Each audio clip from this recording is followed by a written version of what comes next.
This is a women's study, and I was just laying in bed and I got to thinking about,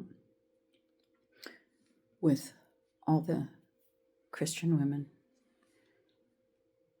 and how they say that we no longer have to keep the 10 Commandments. But, we know in Colossians 2:14 that what was really done away with was the sacrificial law, the handwritten law by Moses. But it wasn't God's law that was done away with. And I just got to thinking and just shaking my head. What you're saying by saying God's law was done away with, you're saying, like looking over the 10 Commandments,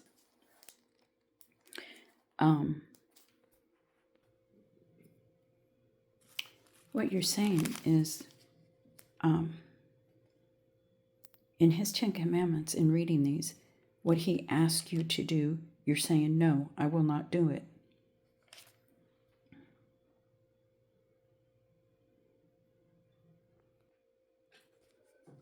And this is what you're saying. You do not want to honor God. I am Jehovah thy God, which brought thee out of the land of Egypt from the house of bondage. Thou shalt have none other gods before me. Thou shalt not make thee any graven images or any likeness of the thing that is in heaven above, or that is in the earth beneath, or that is in the waters beneath the earth. Thou shalt not bow down thyself unto them, nor serve them. For I, Jehovah thy God, am a jealous God, visiting the iniquity of the fathers upon the children, unto the third and fourth generation of them that hate me. And that's what you're doing. You're hating him. You're refusing to love him. You're choosing to bow down to other idols, the cross, Mother Mary, the Christmas tree, Ishtar that you celebrate at Easter time, all the evil that happens at, Halloween, of all days to celebrate, a demonic day. The church has fallen away. And that's why the watchmen have raised up, and the maidservants in these latter days, to forewarn you of the destruction that's ahead and tribulation that's coming. You're also saying, by not keeping the commandments, everything that I read, you're opposed to, and showing mercy unto those and showing mercy unto thousands of them that love me and keep my commandments. You don't love him if you're not keeping the commandments. Thou shalt not take the name of Jehovah thy God in vain, for Jehovah will not hold him guiltless that taketh his name in vain. By taking his name in vain, you are calling his son the name of Baal. You're calling him Jesus. It is a Greek name he would never have had.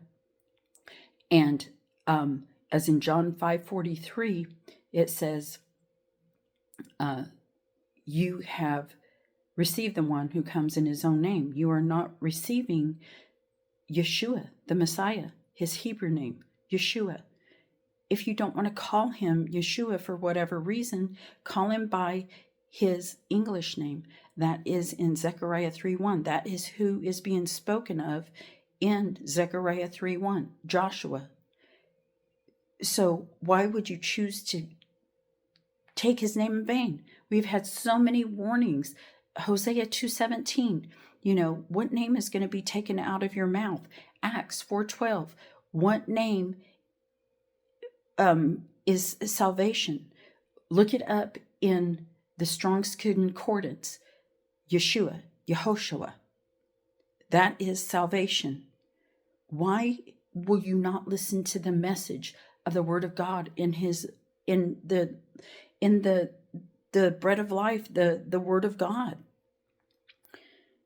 We'll start again at Deuteronomy 5, verse 11. Thou shalt not take the name of Jehovah thy God in vain, for Jehovah will not hold him guiltless that taketh his name in vain. Keep Sabbath day to sanctify it, as Jehovah thy God hath commanded thee. 6 days thou shalt labor and do all thy work, But the seventh day is the Sabbath of Jehovah thy God. In it thou shalt not do any work, thou, nor thy son, nor thy daughter, nor thy manservant, nor thy maidservant, nor thine ox, nor thine ass, nor any of the cattle, nor the stranger that is within the gates, that thy manservant and thy maidservant may rest as well as thou. Let the land rest. You want to keep that Sabbath day holy. It is going to, Sabbath is going to be holy in heaven. When New Jerusalem is here on earth, it will still be kept. It's kept in heaven.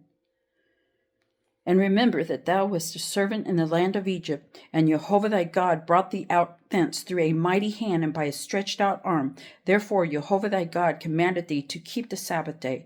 Honor thy father and thy mother, as Jehovah thy God hath commanded thee, and thy days may be prolonged, and that it may go well with thee in the land which Jehovah thy God giveth thee. By honoring your father and your mother, you're teaching your children the 10 Commandments. It was the first commandment with promise. Thou shalt not kill. How hard is it not to kill? Neither shalt thou commit adultery. You can commit adultery by, having a relationship outside your marriage or having a relationship with someone that's married. But not only that, you're committing adultery to God when you worship these other gods at Christmas, Easter, Valentine's Day, Halloween. You name them all. It all has to do with sacrifice and fertility. Neither shalt thou steal. How hard is it not to steal? It's harder to steal and have that on your conscience. Neither shalt thou bear false witness against thy neighbor. Neither shalt thou desire thy neighbor's wife. Neither shalt thou covet thy neighbor's house, his field, or his manservant, or his maidservant, his ox or his ass, or anything that is thy neighbor's. And if you find it difficult to keep the 10 Commandments, if you think about it, how much harder it is not to keep the 10 Commandments. Keep each other in check. Eat clean. And share the gospel. Time's short.